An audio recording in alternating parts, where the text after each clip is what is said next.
আল্লাহ নবী সাল্লাল্লাহু আলাইহি ওয়াসাল্লাম বলেছেন, মুরু আওলাদাকুম বিসসালাহ ইযা বালাগু সাবান।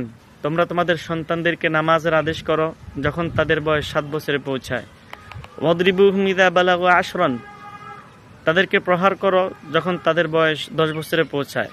10 বছর বয়সে যদি তারা নামাজের আদেশ করলেও নামাজ পড়তে না চায়, প্রিয় নবী সাল্লাল্লাহু আলাইহি ওয়াসাল্লাম বলেছেন তাদেরকে কিছু আঘাত করার জন্য।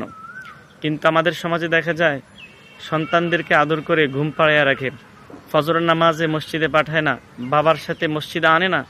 অনেক বাবা মা সন্তানকে নিয়ে ফজরে ঘুমায় থাকে, নামাজ পড়তে আসে না।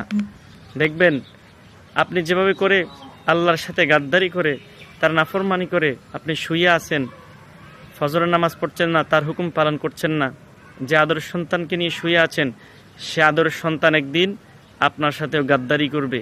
সুতরাং আল্লাহর হুকুম মানার চেষ্টা করুন, সন্তানও আপনার হুকুম মানবে ইনশাআল্লাহ।